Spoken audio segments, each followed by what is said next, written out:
ದೇವರಿಗೆ ಸ್ತೋತ್ರವಾಗಲಿ. ನ್ಯಾಯಸ್ಥಾಪಕರದಾಗ 11ನೇ ಅಧ್ಯಾಯದಾಗ 3ನೇ ವಚನ ಹಿಡಿದು ನಾವು ವಾಕ್ಯ ಧ್ಯಾನ ಮಾಡರಿ. ವಾಕ್ಯ ಧ್ಯಾನ ಮಾಡಲಿಕ್ಕಿಂತ ಮೊದಲು ಚಿಕ್ಕದಾಗಿ ಪ್ರಾರ್ಥನೆ ಮಾಡಿಕೊಂಡು ನಾವು ವಾಕ್ಯದ ಕಡೆ ಹೋಗರಿ. ಮಹಾಪರಿಶುದ್ಧವಾಗಿರುವ ದೇವರೇ, ನಿಮಗೆ ಸ್ತೋತ್ರವಾಗಲಿ ತಂದೆ. ಈಗೋ ಪ್ರಭಾ, ಈ ಒಂದು ಉದಯ ಕಾಲದಲ್ಲಿ ಶಬ್ಬತ ದಿನದಲ್ಲಿ ನಿಮ್ಮ ಸನ್ನಿಧಿಯಲ್ಲಿ ನಮ್ಮೆಲ್ಲರಿಗೂ ಸೇರಿಸಿಕೊಳ್ಳೋದಕ್ಕಾಗಿ ವಂದನೆಗಳು. ಹೌದು ಪ್ರಭಾ, ನಾವು ಹೆಚ್ಚಾಗಿ ಈ ರೀತಿಯಾಗಿ ನಿಮ್ಮ ಸನ್ನಿಧಿಯಲ್ಲಿ ಸೇರಿಕೊಂಡು ಅಯ್ಯ, ನೀವು ಮಾಡ್ತಕ್ಕಂಥ ಮೇಲುಗಳಿಗೆ, ನೀವು ಮಾಡ್ತಕ್ಕಂಥ ಸನ್ಮಾನಗಳಿಗೆ, ನೀವು ಕೊಡ್ತಕ್ಕಂಥ ಒಳ್ಳೆ ಭದ್ರವಾದ ಕೌಲಿಗಾಗಿ ನಿಮ್ಮನ್ನು ಕೃತಜ್ಞತೆ ಹೇಳುವಂತ ಭಾಗ್ಯ ಕೊಟ್ಟಿದ್ದಕ್ಕಾಗಿ ಸ್ತೋತ್ರ. ಈಗ ದೇವರೇ, ಇಲ್ಲಿವರೆಗೆ ಆರಾಧನ ಮೂಲಕವಾಗಿ ನೀವು ಮಹಿಮೆ ಹೊಂದ್ಕೊಂಡಿರಯ್ಯ, ನಿಮಗೆ ಸ್ತೋತ್ರ. ತಿರುಗಿ ನಾವು ವಾಕ್ಯ ಧ್ಯಾನ ಮಾಡುವಾಗ ನಮ್ಮ ಮಧ್ಯದಲ್ಲಿ ನೀವಿದ್ದು ನಮ್ಮೆಲ್ಲರೊಂದಿಗೆ ಮಾತಾಡಿ ನಮ್ಮೆಲ್ಲರಿಗೆ ಬಲಪಡಿಸಿರಂದು, ನಿಮ್ಮ ನೀತಿ ಮಾರ್ಗದಲ್ಲಿ ನಮ್ಮೆಲ್ಲರಿಗೆ ನಡೆಸಿಕೊಡ್ತೀರೆಂದು ಯೇಸುವಿನ ನಾಮದಲ್ಲಿ ಬೇಡ್ತೇನೆ ಸ್ವಾಮಿ. ಆಮೇನ್, ಆಮೇನ್, ಆಮೇನ್. ದೇವರಿಗೆ ಸ್ತೋತ್ರವಾಗಲಿ. ಈ ಒಂದು ಸಂದರ್ಭದಲ್ಲಿ ನಾವು ದೇವರ ವಾಕ್ಯ ಧ್ಯಾನ ಮಾಡುವಾಗ,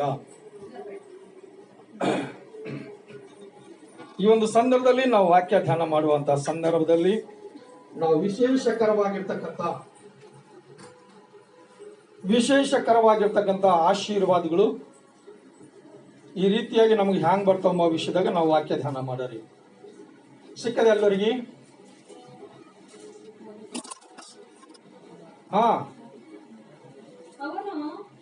ತನ್ನ ಸಹೋದರರನ್ನು ಬಿಟ್ಟು ಟೋಬಾ ದೇಶಕ್ಕೆ ಹೋಗಲು ಅಲ್ಲಿನ ಕಾಕೋಕರು ಕೂಡಿ ಅವನನ್ನು ಹಿಂಬಾಲಿಸಿದರು. ಇಸ್ರಾಯೇಲರಿಗೆ ವಿರೋಧವಾಗಿ ಬಂದ ಅಮೋನಿಯರು ಸ್ವಲ್ಪ ದಿನಗಳಾದ ಮೇಲೆ ಯುದ್ಧವನ್ನು ಪ್ರಾರಂಭಿಸಿದರು. ಆಗ ಹಿರಿಯರು ಯೆಹೋವನನ್ನು ಟೋಬಾ ದೇಶದಿಂದ ಕರೆದುಕೊಂಡು ಬರುವುದಕ್ಕಾಗಿ ಅಲ್ಲಿಗೆ ಹೋಗಿ ಅವನಿಗೆ, ನಾನು ಅಮೋನಿಯರೊಡನೆ ಯುದ್ಧ ಮಾಡುವ ಹಾಗೆ ನೀನು ಬಂದು ನಮ್ಮ ನಾಯಕನಾಗು ಎಂದು ಬೇಡಿಕೊಂಡರು. ಹಲ್ಲೆಲೂಯಾ, ದೇವರಿಗೆ ಸ್ತೋತ್ರವಾಗಲಿ. ಒಬ್ಬ ವ್ಯಕ್ತಿಗೆ ಏನ್ ಮಾಡ್ತಾರ ರೀ? ಅವ್ರ ಸಮಸ್ಯೆದಾಗರ, ಅವ್ರ ಕಷ್ಟದಾಗರ, ಅವ್ರ ಪ್ರಾಣ ಅಪಾಯಗಳು ಆಗ್ತಕ್ಕಂಥ ಸಮಯ ಬಂದದ. ನಮ್ಮಪ್ಪಲೇ ದೇಶ ಬಿಟ್ಟು ದೇಶಕ್ಕೆ ಹೋಗ್ಯಾರ. ಅವ್ರು ಬಿ ಆ ವ್ಯಕ್ತಿಗೆ ಮಾತ್ರ ಎತ್ತ ಹಾನಿಗೆ ಏನ್ ಮಾಡ್ಯಾರ ಅಂತಂದ್ರ, ಆ ಊರಾಗಿಂದು ಅವಮಾನ ಪಡಿಸಿ, ದುಃಖ ಪಡಿಸಿ, ಬಲಹೀನವಾಗಿ ಮಾಡಿ ಆ ವ್ಯಕ್ತಿಗೆ ಆ ಊರಾಗಿಂದು ಕಳಿಸಿಕೊಟ್ಟರ. ಆ ಊರಾಗಿಂದ ಕಳಿಸ್ತಕ್ಕಂಥ ಸಂದರ್ಭದಲ್ಲಿ, ಆ ಊರಾಗಿಂದ ಹೋಗ್ತಕ್ಕಂಥ ಸಂದರ್ಭದಲ್ಲಿ ಆ ವ್ಯಕ್ತಿ ಪರಿಸ್ಥಿತಿ ಹ್ಯಾಂಗದ ಅಂದ್ರ, ಎಪ್ತಹಾನಂದು ಮುಂದೆ ನೋಡಿದ್ರ ಬಾಯಿ ಅದ, ಹಿಂದೆ ನೋಡಿದ್ರು ಕೆರಿ ಅದ. ಅವನಿಗೆ ಯಾರು ಪ್ರೀತಿ ಮಾಡೋರು, ಯಾರು ಸಹಾಯ ಮಾಡೋರು, ಯಾರು ದಯ ತೋರಿಸ್ತಕ್ಕಂಥ ಜನರು ಅವರಿಗೆ ಯಾರು ಬಿ ಇಲ್ಲ. ಅಂತ ಒಂದು ಸಂದರ್ಭದಲ್ಲಿ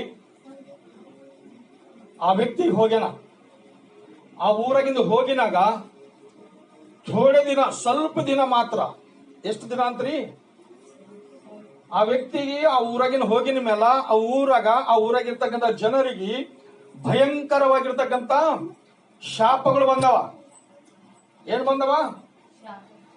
ಶಾಪಗಳು ಬಂದವ. ಆ ಶಾಪದ ನಿಮಿತ್ತವಾಗಿ ಅವರೆಲ್ಲರೂ ಎದಕ್ಕೆ ಗುರಿ ಆಗಲತ್ತಾರ ಅಂತಂದ್ರ, ಪ್ರಾಣ ಅಪಾಯಗಳಿಗೆ ಗುರಿ ಆಗ್ಲತ್ತಾರ. ಅವ್ರ ಪ್ರಾಣ ಹೋಗತಕ್ಕಂತ ಸಮಯ ಬಂದದ. ಈಗ ನಮಗೆ ರಕ್ಷಿಸ್ತಕ್ಕಂಥವ್ರು ಯಾರು ಬಿ ಇಲ್ಲ ಅಲ್ಲತ್ತಾರ.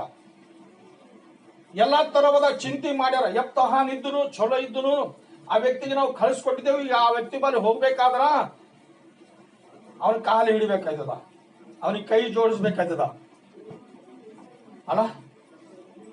ಪರವಾಗಿಲ್ಲ, ನಮಗೇನೇ ಕರಿಯಲ್ಲಿ ಹೋಗ್ಬಾರ್ದು, ಅವನಿಗೆ ಕರಿಬಾರ್ದು ಎಂಬ ಉದ್ದೇಶ ಬಿ ಇವ್ರೊಳಗ ಬಹಳ ಮಂದಿಗೆ ಬಂದಿರಬಹುದು.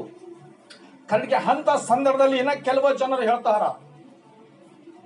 ನಮ್ಮ ಕುಟುಂಬ, ನಮ್ಮ ಮಕ್ಕಳಿಗೆ ನಾವು ಕಾಪಾಡ್ಕೋಬೇಕಾದ್ರ ನಾವು ಆತನ ಕಾಲ್ ಹಿಡಿದು ಆತನ ಕೈ ಹಿಡಿದ್ರು ತಪ್ಪೇನು ಇಲ್ಲ ಅಲ್ಲತ್ತಾರ. ಹಲ್ಲೆಲೂಯಾ, ಚಪ್ಪಳೆ ತಟ್ಟಾರೆ. ಇದು ನಿಜವಾದ ಸತ್ಯ, ಇದು सत्य का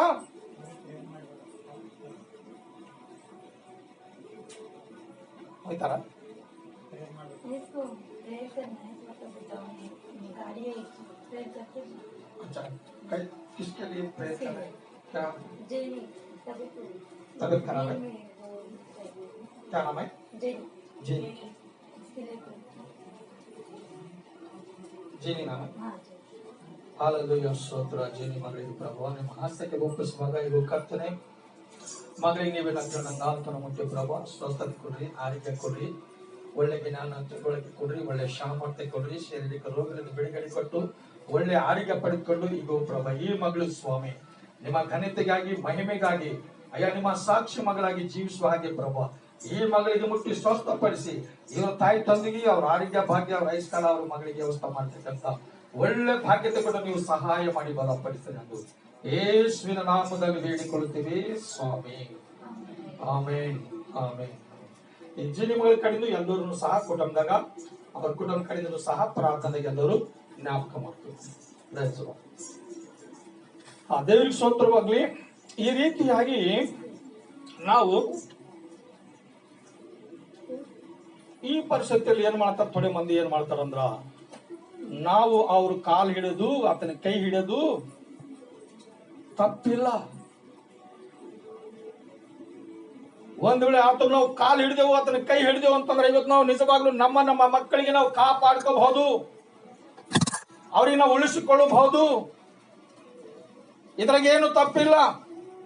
ಒಂದು ನಾವು ಅವಮಾನ ಮಾಡಿ ದುಃಖ ಪಡಿಸಿ ನಾವು ಕಳಿಸ್ಕೊಟ್ಟಿದ್ದೆವು, ಅದು ನಮ್ಮ ಬುದ್ಧಿಹೀನತೆ ಅಂತ ಅಂದ್ರೆ ತಿದ್ದುಕೊಂಡು ತನಗೆ ತಾನು ತಗ್ಗಿಸಿಕೊಂಡು ಏನ್ ಮಾಡ್ಯಾರ ದೇವರ ಸನ್ನಿಧಿಯಲ್ಲಿ ಅಂತಂದ್ರ ಯೆಪ್ತಾಹನ ಬಳಿ ಅಂತಂದ್ರೆ ಹೋಗಿ ಕರ್ಕೊಂಡು ಬರ್ಲಕ್ಕ ಅವರು ಸಿದ್ಧವಾಗ್ಯಾರ. ಏನ್ ಸಿದ್ಧವಾಗಿಲ್ಲ ಅಲ್ಲ, ಏನದಂತ 4 ಇಸ್ರಾಯೇಲರಿಗೂ ವಿರುದ್ಧವಾಗಿ ಬಂದ ಅಮೋನಿಯರು ಸ್ವಲ್ಪ ದಿನಗಳಾದ ಮೇಲೆ ಯುದ್ಧವನ್ನು ಪ್ರಾರಂಭಿಸಿದರು. ಆಗ ಗಿಲಾದಿನ ಹಿರಿಯರು ಯೆಪ್ತಾಹನನ್ನು ಟಬ್ಬೋ ದೇಶದಿಂದ ಕರೆದುಕೊಂಡು ಬರುವುದಕ್ಕಾಗಿ ಅಲ್ಲಿಗೆ ಹೋಗಿ ಅವನಿಗೆ, ನಾವು ಅಮೋನಿಯರೊಡನೆ ಯುದ್ಧ ಮಾಡುವ ಹಾಗೆ ನೀನು ಬಂದು ನಮ್ಮ ನಾಯಕನಾಗು ಎಂದು ಬೇಡಿಕೊಂಡರು. ಹಾಲೆಲೂಯಾ. ನೋಡ್ರಿ, ಮನುಷ್ಯನ ಮೇಲೆ ಭಕ್ತಿ ಹೀನತೆ ಹೆಂಗಿರ್ತದ, ಬುದ್ಧಿ ಹೆಂಗಿರ್ತದ. ಕೆಲಸ ಮಾಡಲ್ಲ ಬಹಳ ಸಮಯದಾಗ ಮನುಷ್ಯನ ಬುದ್ಧಿ ಏನ್ ಮಾಡ್ತಂದ್ರ ಮನುಷ್ಯಗ ಬರೋಬರು ಸಹಕಾರಿಯಾಗಿರಲ್ಲ. ಯಾಕಂದ್ರೆ ಎಲ್ಲ ಸಂದರ್ಭದಾಗ ಬುದ್ಧಿ ದೇವರಿಗೆ ಅಧೀನವಾಗಿರಲ್ಲ ಅಲ್ಲ. ದುಃಖ ಪಡಿಸಿ ಅವಮಾನ ಪಡಿಸಿ ಕಳಿಸ್ಕೊಟ್ಟಂತ ವ್ಯಕ್ತಿ ಕೈ ಹಿಡಿದಾರ, ಕಾಲ್ ಹಿಡಿದಾರ, ಹೋಗಿ ಕರ್ಕೊಂಡು ಬಂದ್ರೆ ನಮ್ಮ ಕುಟುಂಬ, ನಮ್ಮ ಊರಾಗಿರ್ತಕ್ಕಂಥ ಎಲ್ಲಾ ಜನರು ನಾವು ಸುರಕ್ಷಿತವಾಗಿರ್ತೇವೆ ಅಂತ ಚಂದ್ರ. ನಾವು ಎಷ್ಟು ದೊಡ್ಡ ಬುದ್ಧಿಹೀನ ಕೆಲಸ ನಾವು ಮಾಡಿದೇವೆ ಅಂತ ಚಂದ್ರ.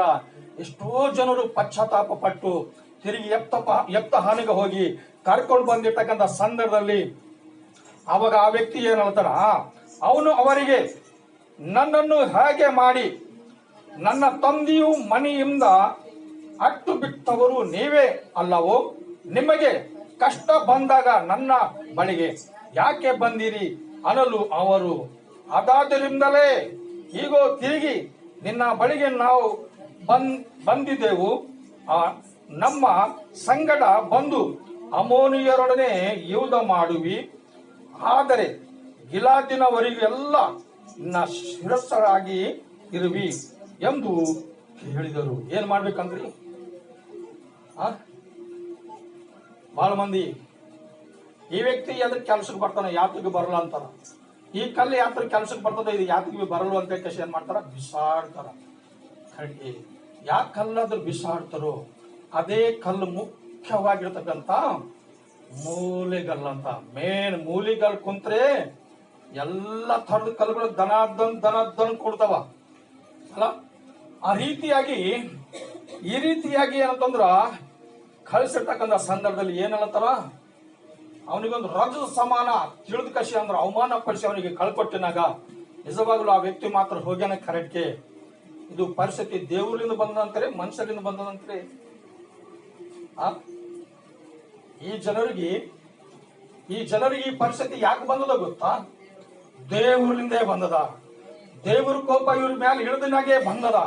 ಇವ್ರ ನಡವಳಿಕೆ, ಇವ್ರ ಸ್ವಭಾವ, ಇವ್ರ ವಿಚಾರಗಳು ನೋಡಿನೇ ಇವ್ರ ಮೇಲೆ ದೇವ್ರ ಕೋಪ ಬಂದಿನಾಗೆ ಆ ಜನರಿಗೆ ವಿರೋಧವಾಗಿ ಯುದ್ಧ ಮಾಡಕ್ಕ ದೇವರಿಗೆ ತಯಾರು ಮಾಡಿರ. ಹಲ್ಲೆಲೂಯಾ. ಆ ರೀತಿಯಾಗಿ ಅದ್ರ ಕಡೆಯಿಂದ ಏನಂತಾರ ಅವರು, ನಮ್ಮ ಶಿರಸ್ಸನಾಗಿ ಇರುವಿ ಏನಂತಾರ. ಯಾಕಂದ್ರೆ ಗೊತ್ತಾ, ಮನುಷ್ಯರು ಏನಂತಂದ್ರ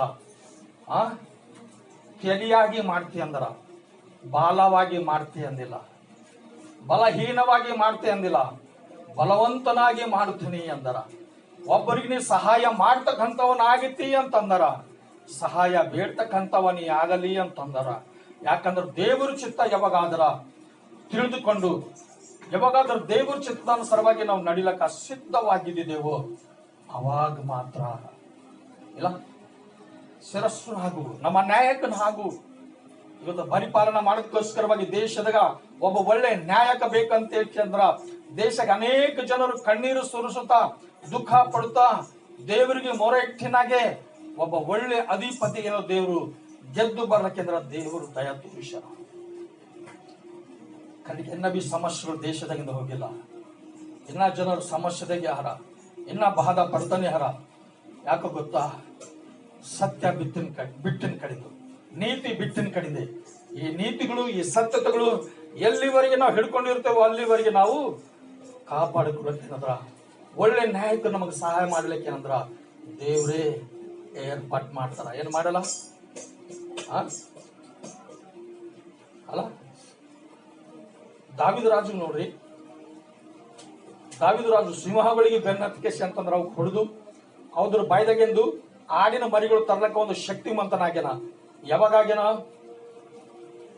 ಆ ಶಕ್ತಿಮಂತ? ಯಾವಾಗಾಗ್ಯಾನಂದ್ರ ಪೈಲೆ ಹೇಳಿದ್ರೆ ನೀವು ದೇವರಿಗೆ ಸ್ತುತಿಸುತ್ತಾ ಆರಾಧಿಸುತ್ತಾ ದೇವರಿಗೆ ಸ್ತೋತ್ರ ಹೇಳ್ಕೊತಾ ಬಂದಿನಾಗ ಆ ಒಂದು ಶಕ್ತಿ, ಆ ಒಂದು ಜ್ಞಾನ, ಆ ಒಂದು ಧೈರ್ಯ ದೇವರು ಕೊಟ್ಟಿನಾಗೆ ಯಾವಾಗಾದ್ರೂ ಅವನು ಮಂದದಾಗಿಂದು, ಅವನು ಆಡುಗಳದಾಗಿಂದು ಒಂದು ಕುರಿ ಒಂದು ಆಡು ಮರಿ ಹಿಡ್ಕೊಂಡು ಹೋಗ್ಲತ್ತದೋ ಅದಕ್ಕೆ ಬೆನ್ನತ್ತಿ ಹೋಗಿ ಅದಕ್ಕೆ ಹಿಡಿದು ಹೊಡೆದು ಅದ್ರ ಬಾಯ್ದಾಗಿಂದು ಮರಿ ಕಸ್ಕೊಂಡು ಹಿಂದಕ್ಕೆ ಬಂದನು.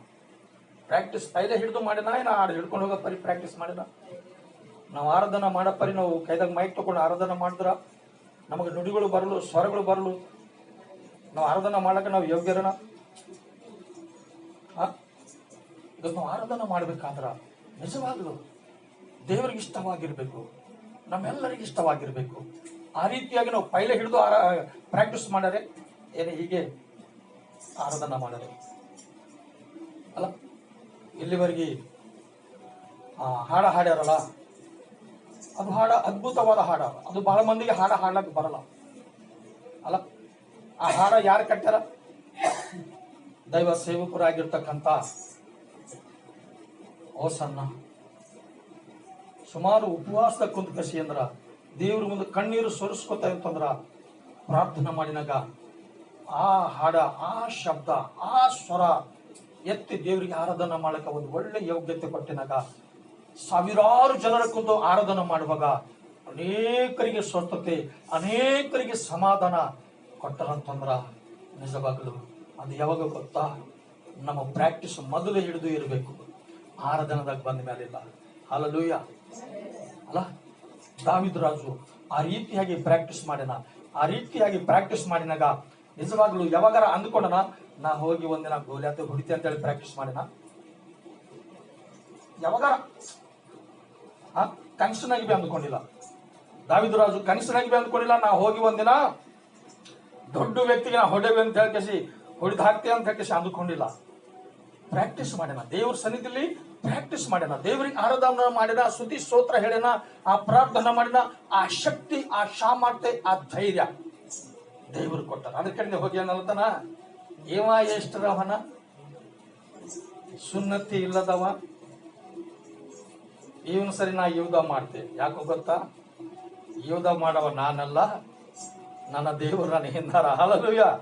ಜೋರಾಗಿ ಚಪ್ಪಾಳೆ ತಟ್ಟಾರಿ. ಹಲ್ಲೆಲೂಯಾ. ಯಾರ ಹೆಸರು ಹೇಳತ್ತಾನ? ದೇವ್ರ ಹೆಸರು ಹೇಳರಿ. ನಾವು ಪ್ರತಿ ಒಂದು ವಿಷಯದಾಗ ನಾವು ದೇವರಿಗೆ ನಾವು ಮುಂದ ಹಿಂದ ದೇವ್ರಿಗೆ ಇಟ್ಕೊಂಡು ಕಸಿ ನಾವು ಕೆಲಸ ಮಾಡ್ತೇವೆ ಅಂದ್ರ ಪ್ರತಿಯೊಂದು ಸಹಾಯ, ಪ್ರತಿಯೊಂದು ಆಧರಣೆಗಳು ದೇವ್ರು ಕೊಟ್ಟಿನಾಗೆ ನಾವು ಮುಂದಕ್ಕೆ ಸಾಗಲಕ್ಕೇನಂದ್ರ ಸಾಧ್ಯ ಅದ. ಅದಕ್ಕಿಂತ ಇಪ್ಪ ಹಾನಿಗೂ ಸಹ ಈ ರೀತಿಯಾಗಿ ಕಾರ್ಯ ಮಾಡಿನಾಗ ಇಲ್ಲಿ ಬಂದ್ ಕಶಿ ಅಂತಂದ್ರೆ ನಿಜವಾಗ್ಲು ಜನರು ಅನೇಕ ವಿಷಯದಲ್ಲಿ ಹೇಳ್ತಾರ. ಏನ್ ಹೇಳ್ತಾರ? ನಿನ್ನ ಸರಸನಾಗಿ ಇರು ಎಂದು ಹೇಳಿದರು. ಆಗ ಯೆಫ್ತಾಹನು ಅವರಿಗೆ, ನೀವು ನನ್ನನ್ನು ಅಮ್ಮೋನಿಯರೊಡನೆ ಯುದ್ಧ ಮಾಡುವುದಕ್ಕೋಸ್ಕರ ಕರೆದುಕೊಂಡು ಹೋಗುವಾಗಲೇ ಯೆಹೋವನು ಅವರನ್ನು ನನ್ನ ಕೈಗೆ ಒಪ್ಪಿಸಿಕೊಟ್ಟರೆ ನಿಜವಾಗಿ ನನ್ನನ್ನು ಅಧಿಪತಿಯನಾಗಿ ಮಾಡುವಿರೋ ಎಂದು ಕೇಳಲು. ಹಾಲೆಲೂಯ. ಯಾಕಂದ್ರೆ ಭರೋಸೆ ಹಾರೋಗ್ಯದ ಈ ವ್ಯಕ್ತಿ.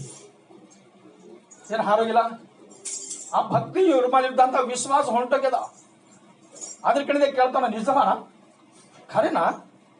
ಇದಕ್ಕೆ ದೇವರೇ ಸಾಕ್ಷಿ ಹೇಳ್ತಾನೆ, ಇನ್ನೊಬ್ಬರು ಸಾಕ್ಷಿ ಬೇಡ. ನೀವೆಲ್ಲ ಸುಳ್ಳುಗಾರರು, ಮೋಸಗಾರರು ಇದ್ರಿ. ಇದಕ್ಕೆ ಯಾರು ಸಾಕ್ಷಿ ಅಂತಂದ್ರ ದೇವರೇ ಸಾಕ್ಷಿ. ಒಂದ್ ವೇಳೆ ದೇವ್ರನ್ನ ಕೈ ಒಪ್ಸಾಕ್ತಾರೆ, ನನಗ ಅರಸನಾಗಿ ಮಾಡ್ತೀರಿ, ನ್ಯಾಯಕನಾಗಿ ಮಾಡ್ತೀರಿ, ಅಧಿಪತಿಯಾಗಿ ನನಗೆ ಮಾಡ್ತೀರಿ ಅಂತ ಹೇಳಿಕೆಶಂದ್ರ ಇದಕ್ಕೆ ಯಾರು ಸಾಕ್ಷಿ ಅಂತ ಬಹಳ ಮಂದಿ ನೋಡ್ರಿ. ಮಾತು ಹೇಳಿದ್ರು, ಒಳ್ಳೆ ಸತ್ಯ ಹೇಳ್ತಕ್ಕಂಥ ಜನರು ಮಾತಿಗೆ ಬಹಳ ಮಂದಿ ಲಕ್ಷ್ಯ ಕೊಡಲದ್ರ ಒಂದಿನ ಅವ್ರು ಏನಂತಾರ ಕೊನದ, ಸರಿ ನೀವು ಮನೇಲಿ ಹೊಂಟಿರಿ ಮಾತಿನಾಗ ನಿಮ್ದೇ ಯಾಕೆ ಖರ ಆಗಿಲ್ಲ, ನಿಮ್ಗೆ ಒಂದಿನ ದೇವ್ರು ಏನ್ ಮಾಡ್ತಾರ ನೋಡಿಕೊಳ್ಳುತ್ತಾರ. ಹಾಲೆಲೂಯ. ನೋಡ್ಕೋತಾರ ಇಲ್ಲ? ಯಾವುದೋ ಒಂದ್ ದಿನ ಬರೇ ಬರ್ತದ, ಯಾವುದೋ ಒಂದು ಸಮಯ ಬರೇ ಬರ್ತದ. ಆದ್ರಿಂದ ಖಂಡಿತವಾಗಿ ದೇವ್ರು ನೋಡ್ಕೊಂಡಿನಾಗ ಇವ್ರ ಪರಿಸ್ಥಿತಿ ಏನಾಗ್ತದೆ ಗೊತ್ತಾ?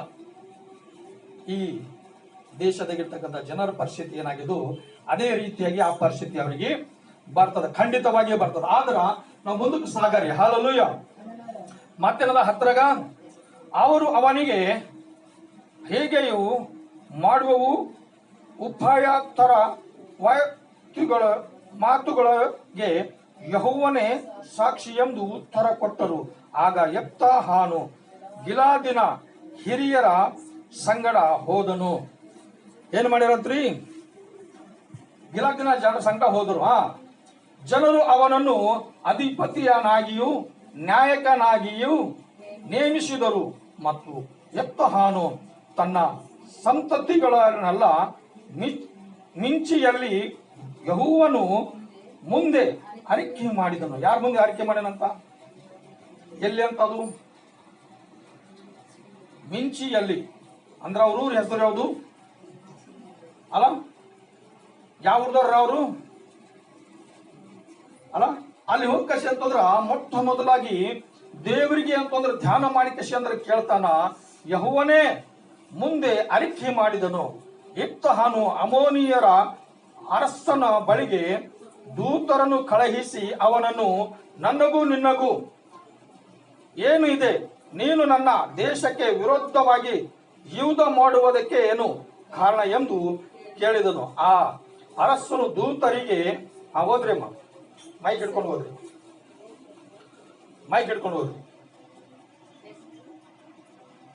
13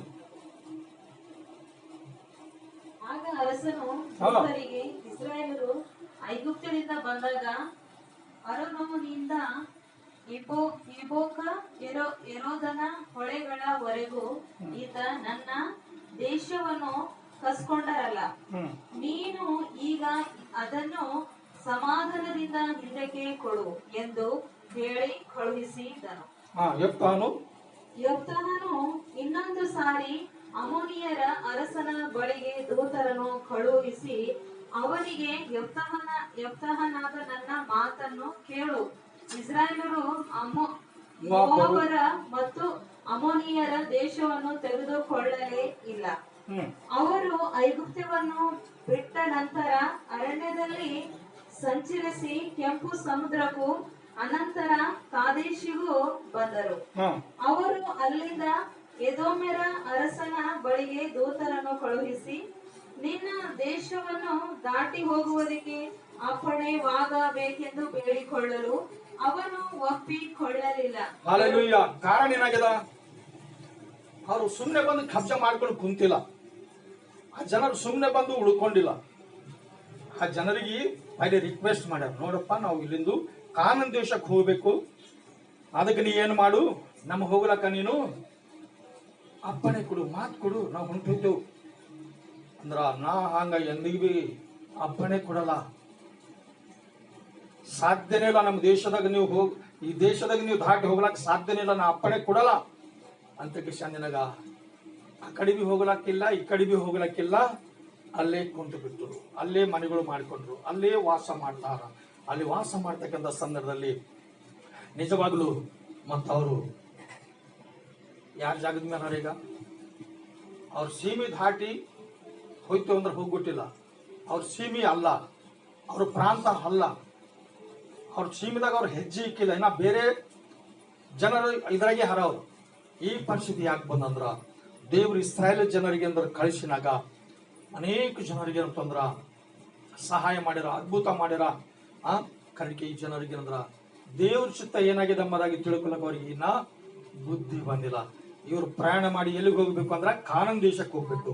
ಆ ಕಾನಾನ್ ದೇಶಕ್ಕೆ ಹೋಗ್ತಕ್ಕಂಥ ಸಂದರ್ಭದಲ್ಲಿ ಇವ್ರ ಗರ್ವ, ಇವ್ರ ಅಹಂಕಾರ, ಇವ್ರ ಮೊಂಡುತನ, ಇವ್ರ ಬಲ್ಲಿರ್ತಕ್ಕಂಥ ಉದ್ದೇಶಗಳು ದೇವರು ತಿಳಿದುಕೊಂಡು ದೇವ್ರು ಏನ್ ಮಾಡ್ತಾರೆ, ಇವ್ರಿಗೆ ಅಧೀನವಾಗಿ ಇವ್ರಿಗೆ ಬುದ್ಧಿ ಬರ್ಲಕ್ಕ, ಇವ್ರು ತಗ್ಗಿಸ್ಕೊಳಕ, ದೇವರಿಗೆ ಧ್ಯಾನ ಮಾಡ್ಲಕ್ಕ ಈ ರೀತಿಯಾಗಿ ವಿರುದ್ಧವಾಗಿ ಏನಂದ್ರೆ ಜನರ ಕೈಗೆ ಒಪ್ಪಿಸ್ತಕ್ಕಂಥ ಸಂದರ್ಭದಲ್ಲಿ ಈ ಜನರು ದೇವರಿಗೆ ಮಾತ್ರ ಲಕ್ಷ್ಯ ಕೊಡೋಣ. ದೇವರಿಗೆ ಲಕ್ಷ್ಯ ಕೊಡುವಂತ ಸಂದರ್ಭದಲ್ಲಿ ದೇವ್ರು ಈ ರೀತಿಯಾಗಿ ಅವ್ರಿಗೆ ಅಧೀನವಾಗಿ ಮಾಡ್ತಾರ. ದಾಟಿ ಹೋಗ್ಲಕ್ಕೆ ಯಾಕೆ ಬಿಡಲ್ಲ ಅಂತಂದ್ರ ಯಾವಾಗಾದ್ರ ನಾವು ದೇವ್ರ ಮಾತು ಕೇಳಲೇವು, ಅವಾಗ ನಮ್ಮವರೇ ನಮಗೆ ವಿರೋಧಿಗಳಾಯ್ತಾರ. ಏನಾಗಲ್ಲ, ಬಹಳ ಮಂದಿ ನಮ್ಮವರೇ ನಮಗೆ ವಿರೋಧ ಯಾಕೆ ಆಯ್ತಾರ?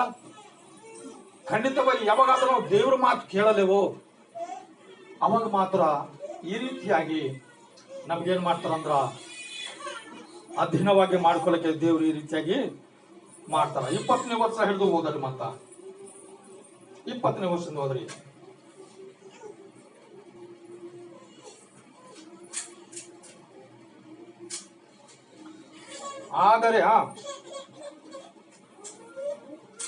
ಆದರೆ ಸಿಹೋನನ್ನು ಅವರನ್ನು ನಂಬದವನಾಗಿ ತನ್ನ ಸೀಮೆಯನ್ನು ದಾಟಿ ಹೋಗುವುದಕ್ಕೆ ಅಪ್ಪಣೆ ಕೊಡದೆ ತನ್ನ ಜನರನ್ನು ಕೂಡಿಸಿಕೊಂಡು ಹೆಚ್ಚಾಗಿ ಬಂದು ಅಮೋರಿಯ ಅವರೊಡನೆ ಯುದ್ಧ ಮಾಡಿದನು. ಇಸ್ರಾಯೇಲರು ದೇವರಾದ ಯೆಹೋವನು ಸಿಹೋನನನ್ನು ಅವನ ಜನರೆಲ್ಲರನ್ನು ಇಸ್ರಾಯೇಲರ ಕೈಗೆ ಒಪ್ಪಿಸಿದ್ದರಿಂದ ಅವರು ಈ ದೇಶದ ನಿವಾಸಿಗಳಾದ ಅಮೋರಿಯರನ್ನು ಹೊಡೆದು ಅವರ ದೇಶವನ್ನೆಲ್ಲ ಸ್ವತಂತ್ರಿಸಿಕೊಂಡರು. ಹೀಗೆ ಇಸ್ರಾಯೇಲರು ಅರ್ನೋನಿನಿಂದ ಯೆಬೂಕಿನ ವರೆಗೂ ಅರಣ್ಯದಿಂದ ಯೋರ್ದಾನಿನವರೆಗೂ ಇದು ಅಮೋರಿಯರ ಪ್ರಾಂತವನ್ನೆಲ್ಲ ವಾಸ ಮಾಡಿ ಕೊಂಡರು. ಅಮೋರಿಯರ ಪ್ರಾಂತವೆಲ್ಲ ಅವ್ರು ಮೊದಲು ಅವ್ರು ರಿಕ್ವೆಸ್ಟ್ ಮಾಡಿ ಕೇಳ್ಯಾರ, ಆಚಾರ್ಯ ನಾವು ಹೋಯ್ತೇವು, ನಾವು ಮುಂದಕ್ಕೆ ಹೋಗ್ಲತ್ತೇವ್, ನಾವು ಇಲ್ಲಿ ಇರ್ಲಕ್ ಬಂದಿಲ್ಲ, ನಾವು ಮುಂದಕ್ಕೆ ನಡಿಲತ್ತೇವು, ನಾವು ಹೋಗ್ಲತ್ತಿದ್ದೆವು, ದಯಮಾಡಿ ನಮ್ಗೆ ಹೋಗ್ಲಕ್ಕೆ ಅಂದ್ರ ಪರ್ಮಿಷನ್ ಕೊಡ್ರಿ ಅಂತ ಹೇಳಿನಾಗ ಏನ್ ಮಾಡಿನದ ಅವ್ರಿಗೆ ಇನ್ನ ಭಯ ಪಡಿಸ್ಲಕ್ಕ ಏನ್ ಮಾಡಿನ ಯುದ್ಧ ಮಾಡ್ಲಕ್ ನೋಡಿನಂತ. ಆ ಯುದ್ಧ ಮಾಡುವಂತ ಸಂದರ್ಭದಲ್ಲಿ ಇವ್ರು ಏನ್ ಮಾಡ್ಯಾರಂದ್ರ ಮೊಟ್ಟ ಮೊದಲಾಗಿ ದೇವ್ರಿಗೆ ಮಾತ್ರ ಅವರು ಪ್ರಾರ್ಥನೆ ಮಾಡಿ ಕೇಳ್ಯಾರ, ದೇವ್ರೇ ಈ ವ್ಯಕ್ತಿ ನಮಗ್ ಹೋಗ್ಬಿಡ ಅಂತಾನ, ನಾವ್ ಹ್ಯಾಂಗ್ ಮಾಡ್ಬೇಕು, ಯುದ್ಧ ಮಾಡ್ಬೇಕಾ ಮಾಡ್ಬೇಡ್ದ ದೇವ್ರೆ, ನಾವ್ ಹ್ಯಾಂಗ್ ಮಾಡ್ಬೇಕು ಮತ್ತ ಅಂತ ಹೇಳಿ ಪ್ರಾರ್ಥನೆ ಮಾಡಿರುವಾಗ ಆ ಜನರಿಗೆಲ್ಲರಿಗೆ ಇವ್ರ ಕೈ ಒಪ್ಪಿಸ್ಕೊಟ್ಟಾರ. ಅವರಿಗೆ ಬಲಹೀನ ಮಾಡ್ಯಾರ, ಇವರಿಗೆ ಬಲವಂತರು ಮಾಡ್ಯಾರ, ಅವರಿಗೆ ಅಜ್ಞಾನಿಗಳು ಮಾಡ್ಯಾರ, ಇವರು ಜ್ಞಾನವಂತರಾಗಿ ಮಾಡ್ಯಾರ. ಅವಾಗ ಅವರು ಸೋತು ಹೋಗ್ಯಾರ, ಅವ್ರ ಮೇಲೆ ಇವರು ಜಯ ಹೊಂದ್ಯಾರ. ಯಾಕೆ ಗೊತ್ತಾ, ದೇವರಿಗೆ ಆರಾಧನಾ, ದೇವ್ರ ಮಾತು ಕೇಳಿ ಅವ್ರ ಮುಂದಕ್ಕೆ ಸಾಗಿನಾಗ ಮಾತ್ರ ದೇವ್ರೆ ಅವ್ರ ಸಂಕಟ ಉಳಿದು ಕಸಿ ಅವ್ರಿಗೆ ಸಹಾಯ ಮಾಡಿನಾಗ ಈ ರೀತಿಯಾಗಿ ಅವರು ಜಯ ಹೊಂದಿಕೊಂಡಾರ. ಮತ್ತೆ 23ರಾಗ ಇಸ್ರಾಯೇಲ ದೇವರಾದ ಯೆಹೋವನು ಈ ದೇಶವನ್ನು ಅಮೋರಿಯರಿಂದ ತೆಗೆದು ತನ್ನ ಪ್ರಜೆಗಳಾದ ಇಸ್ರಾಯೇಲರಿಗೆ ಕೊಟ್ಟು ಮೇಲೆ ನೀನು ಅದನ್ನು ತೆಗೆದುಕೊಳ್ಳುವುದು ಹೇಗೆ? ನಿನ್ನ ದೇವನಾದ ಕರ್ಮೋನನ ಕುಶನ ಕಮೋಷನ ನಿನಗೆ ಕೊಡುವ ದೇಶಕ್ಕೆ ಗಳನ್ನು ನೀನು ಸ್ವತಂತ್ರಿಸಿಕೊಳ್ಳುವುದಿಲ್ಲವೋ? ಹಾಗೆಯೂ ನಮ್ಮ ದೇವರಾದ ಯೆಹೋವನು ನಮಗೆ ಒಪ್ಪಿಸಿಕೊಡುವುದನ್ನು ನಾವು ಸ್ವತಂತ್ರಿಸಿಕೊಳ್ಳುವುದು ನ್ಯಾಯವಾಗಿದೆ ಅಲ್ಲ? ನ್ಯಾಯವಾಗಿದೆ. ಯಾಕಂದ್ರೆ ಇದು ನೀ ಕೊಟ್ಟಿಲ್ಲ, ನೀನು ಜನರು ಕೊಟ್ಟಿಲ್ಲ. ಇದು ನಮಗೆ ಯಾರು ಕೊಟ್ಟಾರ? ಪರಲೋಕದಲ್ಲಿರ್ತಕ್ಕಂಥ ದೇವರೇ ಕೊಟ್ಟಾರ. ಇದು ಇದು ನಮ್ಮ ಸ್ವತಂತ್ರದ, ಇದು ನಮ್ಮ ಸ್ವಂತದ ಅಂತ ಕೇಶಂದ್ರೆ ಹೇಳ್ಕೊಂಡು ಅವ್ರ ಮೇಲೆ ಅಂದ್ರೆ ಈ ರೀತಿಯಾಗಿ ಅವರು ಯುದ್ಧ ಮಾಡಿ ಕೇಶಂದ್ರ ಮುಂದಕ್ಕೆ ಸಾಕ್ತಾರ. ಮತ್ತೇನಂತ 25 ಮೋವಾಬರ ಅರಸನೂ ಆದ ಬಾಲಕನಿಂದ ನೀನು ಹೆಚ್ಚಿನವನು. ಅವನು ಇಸ್ರಾಯೇಲರೊಡನೆ ಎಂಬುದಾದರೂ ವಿವಾದ ಮಾಡಿದನು ಅಥವಾ ಅವರಿಗೆ ವಿರೋಧವಾಗಿ ಯುದ್ಧಕ್ಕೆ ಬಂದನು. ಇಸ್ರಾಯೇಲರು 300 ವರ್ಷಗಳಿಂದ ಹೋಷಣ ಗೋಷೆನ, ಅರೋಯೇರ ಎಂಬ ಪಟ್ಟಣಗಳಲ್ಲಿಯೂ ಅವುಗಳ ಗ್ರಾಮಗಳಲ್ಲಿಯೂ ಅರ್ನೋನ ತೀರದ ಎಲ್ಲ ಪಟ್ಟಣಗಳಲ್ಲಿಯೂ ವಾಸಿಸುತ್ತಿರಲು ಇಷ್ಟು ದಿವಸಗಳವರೆಗೂ ನೀನು ಅದನ್ನು ಬಿಡಿಸಿಕೊಳ್ಳದೆ ಇದ್ಯಾಕೆ? ನಾನು ನಿನಗೆ ಯಾವ ಅನ್ಯಾಯವನ್ನು ಮಾಡಲಿಲ್ಲ. ಹಾಲೆಲೂಯ. ಏನ್ ಮಾಡ್ಯಾರಂತ್ರಿ? ಕೆಲವು ವರ್ಷಗಳು ಗತಿಸಿ ಹೋಗ್ಯವ ಅಲ್ಲ, ಹಾಗೆ ನೀ ಯಾಕೆ ಬಿಡಿಸ್ಕೊಂಡಿಲ್ಲ, ಈಗ ನಾ ಮತ್ತೆ ಯಾಕೆ ಹೊಂಟಿದ್ಯಾ ಅಂತ ಹೇಳ್ಕಂದ್ರ ಬೇಡಿನಾಗ ನಿಜವಾಗಲೂ ಅವ್ರ ಬಳಿ ಜವಾಬಿಲ್ಲ. ಇವತ್ತು ಕೆಲವು ಜನರು ಏನಂದ್ರೆ ಮನೆ ಮಾರ್ಕೊಂಡು ಹೋಗ್ತಾರೆ ಕಡೆಗೆ ಅನ್ಯವಾಗಿ. ಅದು ಜಾಗ ಅವ್ರಿಗೆ ಬೀರದು, ಇನ್ನೊಬ್ಬರಿಗೆ ಅಂದ್ರೆ ಮೋಸ ಮಾಡಕ್ಕೆ ಅಂದ್ರೆ ಈ ರೀತಿಯಾಗಿ ಅನೇಕ ಜನರ ಹತ್ರ ಈ ರೀತಿಯಾಗಿ ಮಾಡಿನಾಗ ಆ ಬುಲ್ಡೋಜರ್ಗಳು ಬಂದ ಕಷ್ಟ ಅಂದ್ರೆ ಆ ಮನೆಗಳು ಕೆಡಾಕ್ಲತ್ತಾರ. ಮೋಸ ಮಾಡೋದು ಅಂದ್ಯ ಮೋಸನೇ ಇರ್ತಾವ. ಇದರಾಗ ನಾವು ಜಾಗೃತವಾಗಿ ಮಾತ್ರ ನಾವಿದ್ರೂ ಬಹಳ ಒಳ್ಳೆಯದು. ಅದ್ರ ಕಣಿದೆ ನಾವು ಎಷ್ಟು ಮಟ್ಟಿಗೆ ಇರ್ಬೇಕಂದ್ರ ಬಹಳ ಜಾಗೃತವಾಗಿರ್ಬೇಕಾಗಿದೆ. ಏನಿರೋದಿಲ್ಲ ಅಲ್ಲ, ಇರ್ಬೇಕಾಗಿರ್ಬಾರ್ದು. ಅದೇ 28ರಿಂದ ಹೋದ್ರಿ, 28ರಿಂದ ಹೋದ್ರಿ. ಆದರೆ ಉತ್ತಹಾನು ಹೇಳಿ ಕಳುಹಿಸಿದ ಮಾತುಗಳಿಗೆ ಅಮ್ಮೋನಿಯರ ಅರಸನು ಕಿವಿಗೊಡಲಿಲ್ಲ. ಆಗ ಯೆಹೋವನ ಆತ್ಮವು ಯೆಫ್ತಾಹನ ಮೇಲೆ ಬಂದಿತು. ಅವನು ಗಿಲ್ಯಾದ ಪ್ರಮಂತ ಮನುಷ್ಯ ದೇಶ ಇವುಗಳಲ್ಲಿ ಸಂಚರಿಸಿ ತಿರುಗಿ ಗಿಲಾದಿನ ಬಂದು ಅಲ್ಲಿಂದು ಅಮ್ಮೋನಿಯರ ಮೇಲೆ ಯುದ್ಧಕ್ಕೆ ಹೋದನು. ಇದಲ್ಲದೆ ಅವನು ಯೆಹೋವನಿಗೆ, ನೀನು ಅಮ್ಮೋನಿಯರೊಡನೆ ನನ್ನ ಕೈಗೆ ಒಪ್ಪಿಸುವುದಾದರೆ ನಾನು ಸುರಕ್ಷಿತನಾಗಿ ಮನೆಗೆ ಮುಟ್ಟಿದಾಗ ನನ್ನನ್ನು ಎದುರುಗೊಳ್ಳುವುದಕ್ಕಾಗಿ ನನ್ನ ಮನೆಯ ಬಾಗಿಲಿನಿಂದ ಮೊದಲು ಬರುವಂತ ಪ್ರಾಣಿಯು ನಿನ್ನದೇ ಎಂದು ದೇವರು ಅದನ್ನು ನಿನಗೋಸ್ಕರ ಹೋಮ ಮಾಡುವೆನು ಎಂದು ಹರಕೆ ಮಾಡಿದನು. ಹಾಲೆಲೂಯ. ಚಪ್ಪಳೆ ತಟ್ತೀರಿ. ಇವತ್ತು ನಾವು ಜಯ ಹೊಂದಲಿಕ್ಕಿನ ಪೈಲೆ ನಮಗೊಂದು ಭರವಸೆ ಆಗಬೇಕು. ದೇವರೇ ನಮಗೆ ಜಯ ಕೊಡ್ತಾರಂತೆ ಭರವಸೆ ಆಗಬೇಕು. ಆ ಭರವಸೆ ನಮಗಿದ್ದಿನಾಗೆ ಈ ಅರ್ಪಣೆಗಳು ನಾವು ಅರ್ಪಣೆ ಮಾಡಕ್ಕೆ ಅಂದ್ರೆ ಅರ್ಪಿಸ್ಲಕ್ಕೆ ನಾವು ಸಿದ್ಧವಾಗಿರ್ಬೇಕು. ಆತಗಿರ್ಲಕ್ಕ ಒಬ್ಬಕ್ಕಿ ಮಗಳಳ. ಆ ಒಬ್ಬಕ್ಕಿ ಮಗಳಿಗೆ ಅಂದ್ರ ಎಷ್ಟು ಪ್ರೀತಿ ಮಾಡ್ತೀನಂದ್ರ ಇಫ್ತಾಹನು ಲೆಕ್ಕ ಇಲ್ಲ ಅಂತ ಪ್ರೀತಿ ಮಾಡ್ತಿದ್ನು ಅಲ್ಲ. ನಾನು ಜಯಿಸ್ಕೊಂಡು ಬರ್ತಕ್ಕಂಥ ಸಂದರ್ಭದಲ್ಲಿ ನಿಜವಾಗ್ಲೂ ನನ್ನ ಮಗಳು ಬರ್ತಾಳ, ನನ್ನ ಹೆಂಡತಿ ಬರ್ತಾಳ ಅಂತ ಕಳಿಸ್ಕೆ ಎಂದಿಗೂ ವಿಚಾರ ಮಾಡಿಲ್ಲ. ಆದ್ರ ಆದ ಮಾತು ಕೊಟ್ಟಿನ ಮಾತೇನಂದ್ರ ನನ್ನ ಮಗಳಿಗೆ ನಿನ್ನ ಸನ್ನಿಧಿಯಲ್ಲಿ ನಾನು ಬಲಿ ಅರ್ಪಣೆ ಕೊಡ್ತೀನಿ. ಇವತ್ತು ಅನೇಕ ಹೇಜಿಕಲ್ ಗ್ರಂಥದಾಗ ನೀವು ಹೋದ್ರಿ, ಅನೇಕ ಚೊಚ್ಚಲು ಮಕ್ಕಳಿಗೆ ಬಲಿ ಕೊಟ್ಟಾರ, ಗರ್ಭಿಣಿ ಸ್ತ್ರೀಯರಿಗೆ ಬಲಿ ಕೊಟ್ಟಾರ, ತನ್ನ ಮಕ್ಕಳಿಗೆ ಏನಂದ್ರ ಈ ರೀತಿಯಾಗಿ ಬಲಿ ಕೊಟ್ಟಾರ. ಬಲಿಗಳು ಹೆಚ್ಚಾಗಿದ್ದು, ಆ ಬಲಿಗಳು ಮೂಲಕವಾಗಿ ಮನುಷ್ಯರ ಪಾಪ ಕ್ಷಮಾಪಣೆಗಳಿದ್ದು, ಮನುಷ್ಯರಿಗೆ ಜಯಗಳು ಸಿಕ್ತಿದ್ದು, ಮನುಷ್ಯರಿಗೆ ಸಮಾಧಾನಗಳು ಸಿಕ್ತಿದ್ದು, ಕುಟುಂಬಕ್ಕೆ ಉನ್ನತ ಒಂದು ಸ್ಥಿತಿ ದೇವರು ಕೊಡ್ತಿದ್ರು. ಯಾಕಂದ್ರೆ ಅವಾಗ ಏನಿತ್ತು ಅಂತಂದ್ರ ಬಲಿಗಳು ಅರ್ಪಣೆಗಳು ಮಾಡೋದ್ರಿಂದ ಈ ಸುಖ ಶಾಂತಿ ದೇವರು ಅವ್ರಿಗೆ ಕೊಡ್ತಿದ್ರು. ಏನ್ ಕೊಡ್ತಿದ್ದಿಲ್ಲ ಅವಾಗ ಆ ರೂಲ್ಸ್ ಇತ್ತು. ದೇವರು ಮೆಚ್ಕೋತಿರು. ಆ ರೀತಿಯಾಗಿ ಈತೇನಂದ್ರ ಯೆಫ್ತಾಹನೇ ಅಂತಂದ್ರ ಬಾಯಿ ಬಿಚ್ಚಿ ಅಂದ್ರ ದೇವರಿಗೆ ಅಂದ್ರ ಅರಿಕೆ ಮಾಡಿನಾಗ ಆ ದೇವರು ಅವ್ರಿಗೆ ಈ ರೀತಿಯಾಗಿ ಸಹಾಯ ಮಾಡ್ಯಾರ. ಸಹಾಯ ಮಾಡಿರ್ತಕ್ಕಂಥ ಸಂದರ್ಭದಲ್ಲಿ ಏನಾಗ್ಯದ ಅಂತ ಅಮ್ಮೋನಿಯರಿಗೆ ವಿರೋಧವಾಗಿ ಯುದ್ಧಕ್ಕೆ ಹೋಗಲು ಯೆಹೋವನು ಅವರನ್ನು ಅವನ ಕೈಗೆ ಒಪ್ಪಿಸಿದನು. ಅವನು ಅವರನ್ನು ಸೋಲಿಸಿ ಅರೋಯೋರಿನಿಂದ ಮಿನಿತಿನ ದಾರಿಯ ವರೆಗೂ ಅಬೇಲ ಕೆರಮೀನ ವರೆಗೂ 20 ಪಟ್ಟಣಗಳನ್ನು ಹಾಳು ಮಾಡಿ ಬಿಟ್ಟನು. ಹಾಲೆಲೂಯ. ಏಸು ದೇಶ ರೀ, ಏಸು ದೇಶಗಳಂತ 70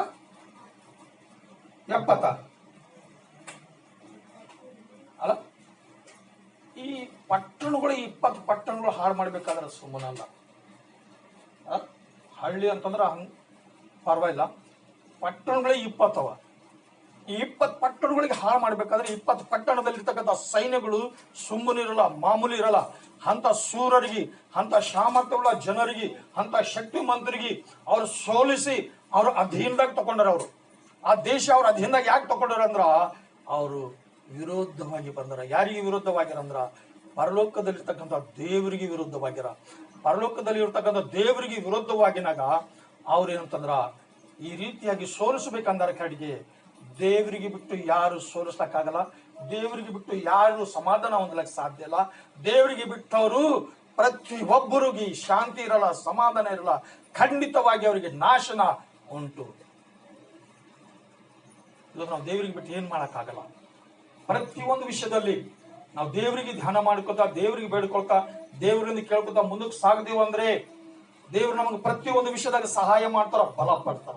ಅವಾಗೆ ನಾವು ಬಲವಂತರಾಯ್ತೇವು, ಅವಾಗೆ ನಾವು ಬಲ ಹೊಂದುತ್ತೇವು. ಈ ರೀತಿಯಾಗಿ ದೇವ್ರು ಮಾಡಕ್ಕೆ ಅಂತಂದ್ರ ಸಿದ್ಧವಾಗ್ಯಾರ.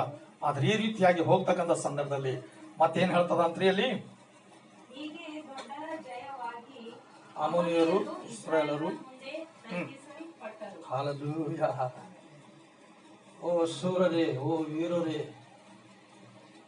ನೀತಿವಂತರ ಮೇಲ, ದೇವರ ಮಕ್ಕಳ ಮೇಲ ಜಯ ಹೊಂದಬೇಕಂತ ಆಸೆ ಇಟ್ಕೊಂಡಂತ ಜನರೇ, ಮೊದಲು ನಿಮ್ಮ ಆಲೋಚನೆಗಳು ಸರಿ ಮಾಡ್ಕೊರಿ. ಮೊದಲು ನಿಮ್ಮ ಉದ್ದೇಶಗಳು ಸರಿ ಮಾಡ್ಕೊರಿ. ಮೊದಲು ನೀವು ದೇವರು ನಿಜವಾದ ದೇವ್ರ ಹರಣ ಇಲ್ಲ ನಮ್ಮ ದೇವ್ರು ಅಂತೇಳಿ ನೀವು ಮೊದಲು ತಿಳ್ಕೊಳ್ಳಿರಿ. ಅದಾದ ನಂತರ ನೀವು ತೀರ್ಮಾನ ತಗೋರಿ. ನಾವು ಇವ್ರ ಮೇಲೆ ಯುದ್ಧ ಮಾಡಬೇಕಾ ಬ್ಯಾಡ್ದ, ಈ ಜನರಿಗೆ ನಾವು ಸೋರಿಸಕ್ ಆಯ್ತದ ಏನಿಲ್ಲ.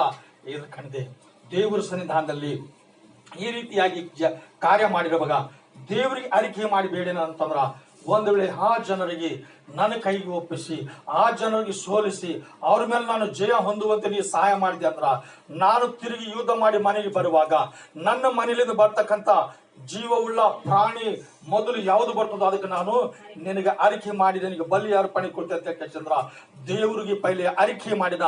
ಅಲ್ಲಿ ದೇವರಿಗೆ ಅರಿಕೆ ಮಾಡಿನ.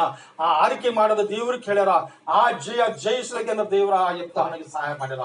ಅವಾಗ ಆ ಯೆಪ್ತಾಹನ ಜಯಶಾಲಿ ಯಾಕಂದ್ರ ಆ ದೇಶದಾಗೆ ಅಂದ್ರೆ ಜನರಿಗೆ ಸೋಲಿಸಿಬಿಟ್ಟನ. ಸೋಲಿಸಿಬಿಟ್ಟ ಏನ್ ಮಾಡ್ತಾನ 34ರಾಗ, ಯೆಪ್ತಾಹನು ಮಿಂಚಿಯಲ್ಲಿ ಇದ್ದಿದ್ದ ತನ್ನ ಮನೆಯನ್ನು ಸಮೀಪಿಸಿದಾಗ ಅವನ ಮಗಳು ದಮ್ಮಡಿ ಬಡಿಯುತ್ತಾ ನಾಟ್ಯ ಮಾಡುತ್ತಾ ಅವನನ್ನು ಎದುರುಗೊಳ್ಳುವುದಕ್ಕಾಗಿ ಬಂದಳು. ಆಕೆಯು ಅವನ ಒಬ್ಬಳೇ ಮಗಳು. ಆಕೆಯು ಹೊರತು ಅವನಿಗೆ ಬೇರೆ ಗಂಡು ಹೆಣ್ಣು ಮಕ್ಕಳೇ ಇರಲಿಲ್ಲ. ಆಕೆಯನ್ನು ಕಾಣುತ್ತಲೇ ಅವನು ತನ್ನ ಬಟ್ಟೆಯನ್ನು ಹರಿದುಕೊಂಡು, ಅಯ್ಯೋ ನನ್ನ ಮಗಳೇ ಮಗಳೇ, ನೀನು ನನ್ನನ್ನು ಕುಗ್ಗಿಸಿ ಬಿಟ್ಟಿಯಲ್ಲ, ನನಗೆ ಮಹಾ ಸಂಕಟ ಉಂಟು ಮಾಡಿದೆ. ನಾನು ಬಾಯಿ ತೆರೆದು ಯೆಹೋವನಿಗೆ ಹರಕೆ ಮಾಡಿದ್ದೇನೆ, ಅದಕ್ಕೆ ಹಿಂದೆಗೆಯಲಾರೆನೋ ಎಂದು ಕೂಗಿಕೊಂಡರು. ಅವನಿಗೆ ದೇವರ ಸನ್ನಿಧಾನದಲ್ಲಿ ದೇವರಿಗೆ ಪ್ರೀತಿ ಮಾಡಿನಾಗ ಮೊದಲು ನಮ್ಮಿಷ್ಟ ನಮ್ಮ ಸಂತೋಷನ ದೇವ್ರು ಕಷ್ಟಕೊಳ್ತಾರ.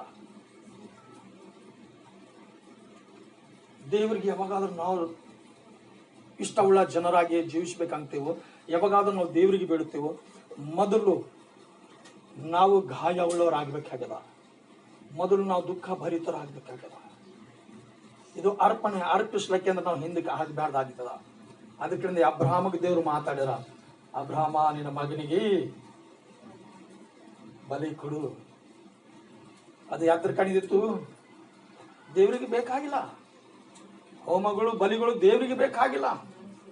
ಅದು ದೇವರಿಗೆ ಅಬ್ರಹಾಮಗ ಪರೀಕ್ಷಾ ಮಾಡಬೇಕಾಗಿತ್ತು.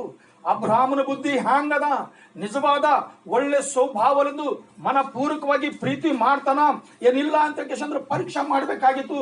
ಅವ ಏನಂತಾನೆ, ಹೆಂಡತಿಗೆ ಅನ್ಸ್ತಾನ, ನನಗೆ ಅನ್ಸ್ತಾನ, ಮಗನಿಗೆ ಪ್ರೀತಿ ಮಾಡ್ತಾನೆ, ನನಗೆ ಪ್ರೀತಿ ಮಾಡ್ತಾನ ಅಂತೇಳಿ ಪರೀಕ್ಷೆಗೆ ಅಂತಂದ್ರ ಆತಗೆ ಕರೆದಿನಾಗ ಆತ ನಿಜವಾಗ್ಲು ಹೆಂಡತಿಗೆ ಹೇಳಿಲ್ಲ. ಏನಂತಾನೆ ಹೆಂಡತಿಗೆ, ನಾನು ನನ್ನ ಮಗ ಹೋಗಿ ಬಲಿ ಅರ್ಪಣೆ ಮಾಡಿ ಹಿಂದಕ್ಕೆ ಬರ್ತೀವಿ ಸಾರಾ ಅಂತೇಳಿ ಕರ್ಕೊಂಡು ಹೋಗ್ಯಾನ. ಮಗನಿಗೆ ಹೇಳಿಲ್ಲ, ಮಗ ನಿನಗೆ ಅರ್ಪಣೆ ಮಾಡ್ದ, ನಿನಗೆ ಬಲಿ ಕುಡ್ದ ಅಂತ ಕೇಸಂದ್ರೆ ಹೇಳಿಲ್ಲ. ಹೆಂಡತಿಗೆ ಹೇಳಿಲ್ಲ, ಸಂಘಿರ್ತಕ್ಕಂಥ ಜನರಿಗೆ ಹೇಳಿಲ್ಲ. ತಗೊಂಡು ಹೋಗಿ ಮಗನ ಕಾಲು ಕೈ ಕಟ್ಕಸಿ ಯಾವಾಗಾದ್ರೂ ಯಜ್ಞ ವೇದಿ ಮೇಲೆ ಮಂಗಸನು ಅಲ್ಲ, ಮಗ ಬ್ಯಾಡ ಅಂದಿಲ್ಲ ಅಂದನ. ಇವತ್ತು ನಾವು ಹೇಳಿದ ಮಾತು ನಮ್ಮ ಮಕ್ಕಳು ನಾವು ಕೇಳೋದು ಯಾಕೋ ಗೊತ್ತಾ? ಅದಕ್ಕೆ ಕಾರಣ ಯಾರು ಗೊತ್ತಾ? ಸಾರನ ಅಂತ ಹೆಣ್ಮಕ್ಕಳು ಹೇಳಿದ್ರ ಹೋಗ್ಬಿಡಲ್ಲ ಅಂತ ಅದಕ್ಕೆ ಸಾರಾಗಿ ಹೇಳಿಲ್ಲ ಅಬ್ರಾಹ್ಮ. ಒಂದ್ ವೇಳೆ ಹೇಳಿದ್ರ ಆಕೆ ಹೋಗ್ಬಿಡ್ತಿಲ್ಲ, ಅದಕ್ಕೆ ಹೇಳಿಲ್ಲ. ಯಾವಾಗಾದ್ರೂ ದೇವರು ಮನಪೂರ್ವಕವಾಗಿ ಆತನ ಬಲಿದ್ದಂತ ಒಂದು ಒಳ್ಳೆ ಸ್ವಭಾವ, ಒಳ್ಳೆ ಸಿದ್ಧತೆ, ಒಳ್ಳೆ ಮನಸ್ಸು ನೋಡೇನೋ, ಅವಾಗ ನಿಜವಾಗ್ಲು ಪರಲೋಕದಲ್ಲಿರ್ತಕ್ಕಂಥ ಕೋಟಿ ದೇವದೂತರು ಅವನಿಗೆ ಮಂಗಸಿ ಹಿಂಗ್ ತಲವಾರ್ ತೆಗೆದು ಹೊಡ್ಯ ಪರಿ, ದೇವ್ರೇ ಹೇಳು ದೇವ್ರೆ, ನಿನಗೆ ಏಟು ಪ್ರೀತಿ ಮಾಡ್ತಾನ ದೇವ್ರೆ, ಅವ್ನ ಕೂಸಿನ ಜೀವ ತಗೋಬೇಡ ದೇವ್ರೆ ಅಂತ ಹೇಳಿಸಿ ದೇವದೂತರು ಬಿ ಅಲ್ಲಿ ಮಾತಾಡಿರ್ಬೋದು. ಅವಾಗ ಏನ್ ಬಂದದ ಶಬ್ದ? ಅಬ್ರಾಹ್ಮ, ಮಗನಿಗೆ ಏನ್ ಮಾಡ್ಬೇಡ, ಬಿಟ್ಕೊಡು. ಹಲ್ಲೆಲೂಯಾ, ಚಪ್ಪಾಳೆ ತಟ್ಟಾರೆ. ಇದು ನೀತಿ, ಇದು ಸತ್ಯ. ದೇವರು ಯಾರಿಗಾದ್ರೂ ಪ್ರೀತಿ ಮಾಡ್ತಾರೋ ಅವ್ರಿಗೆ ಈ ರೀತಿಯಾಗಿ ದೇವ್ರು ಸಹಾಯ ಮಾಡ್ತಾರ. ಯಾಕಂದ್ರೆ ಯಾವ ಜಾಗದಾಗೆದ್ದು ಅವಮಾನ ಹೊಂದ್ಕೊಂಡು ಹೋಗ್ಯಾನೋ ಆ ಜಾಗದಾಗೆ ಈ ವ್ಯಕ್ತಿ ಒಂದ್ ವೇಳೆ ಶಿರಸ್ಸನಾಗಿರ್ಬೇಕಾದ್ರ, ಒಬ್ಬ ಅಧಿಕಾರಿಯಾಗಿರ್ಬೇಕಾದ್ರ, ಒಬ್ಬ ನಾಯಕನಾಗಿರ್ಬೇಕಾದ್ರ, ಆ ವ್ಯಕ್ತಿಗೆ ಮಾನ ಮರ್ಯಾದೆ ಬರ್ಬೇಕಾದ್ರ ಈ ವ್ಯಕ್ತಿ ಮೊದಲೇ ಅಂದ್ರ ತನಕ್ಕಿಂತ ತನ್ನ ಜೀವದಕ್ಕಿಂತ ಹೆಚ್ಚಿದ ಪ್ರೀತಿ ಮಾಡ್ತಕ್ಕಂಥ ಮಗಳಿಗೆ ದೇವರಿಗೆ ಬಲಿ ಅರ್ಪಣೆ ಮಾಡೋ ಪರಿಸ್ಥಿತಿ ಬಂದದ. ಅಂತ ಸಂದರ್ಭದಲ್ಲಿ ನಿಜವಾಗ್ಲೂ ಈ ಮಗಳು ಹೇಳ್ತಾಳ, ಅಪ್ಪ ನೀ ಭಯ ಪಡಬೇಡ. ನಿಜವಾಗ್ಲು ಸಾಮಾನ್ಯವಾಗಿಲ್ಲ. ಯಾವಾಗಾದ್ರೂ ನಿಮ್ಮ ಅಪ್ಪ ಹೊಂಟನ ಕುದುರೆ ಮೇಲ ಜಯಶಾಲಿಯಾಗಿ ಜೈಶ್ ಹೊಂಟನ ಅಂತಂದ್ರ ಅವ್ರ ಮಗಳು ಎಷ್ಟು ಸಂತೋಷಲಿಂದು ತಂದಿ ಜಯ ಹೊಂದಿ ಹೊಂಟನ. ನನ್ನ ತಂದೆಗೆ ನಾನು ಏನು ಮಾಡ್ಬೇಕು, ನನ್ನ ತಂದೆಗೆ ಜಯ ಕೊಟ್ಟಂತ ದೇವರಿಗೆ ನಾನು ಆರಾಧನಾ ಮಾಡ್ಬೇಕಂತ ಹೇಳ್ಕೇಶಂದ್ರ ದಮಡಿ ಬಾರಿಸ್ಕೊತಾ, ಕುಣಿಯುತ್ತಾ, ಹಾಡುತ್ತಾ ಎಷ್ಟು ಸಂತೋಷವಾಗಿ ಹೊಂಟಾಳ. ಕರಡಿಕೆ ತಂದೆಗೆ ಮಾತ್ರ ಬಹಳ ದುಃಖವಾಗಿದೆ. ಯಾಕೋ ಗೊತ್ತಾ? ಆ ಮಗಳಿಗೆ ನನ್ನ ಮನೆಯಿಂದ ಬರ್ತಕ್ಕಂಥ ಪ್ರಾಣಿಗೆ ನಾನು ಬಲಿ ಕೊಡ್ತೇನೆ ಅಂತ ಕೇಸಿ ಅಂದ್ರೆ ಯಾವಾಗಾದ್ರ ಆ ವಾಗ್ದಾನ ಮಾಡಿದ್ದು ಮಗಳಿಗೆ ಖೂನ ಇಲ್ಲ, ಕರಡಿಗೆ ಎಪ್ತಹನಕ್ಕೆ ಖೂನದ, ದೇವರಿಗೆ ಖೂನದ. ಅದಕ್ಕಂದೆ ದುಃಖ ಪಟ್ಟು ಏನಂದ್ರ ಚುಕುಣಿ ಚೂರಾಗ್ಯಾನ, ತುಕುಡಿ ಆಗ್ಯದ ಅವನ ಮನಸ್ಸು, ಅವನ ಉದ್ದೇಶಗಳೆಲ್ಲ ಹಾಳಾಗಿ ಹೋಗ್ಯಾವ.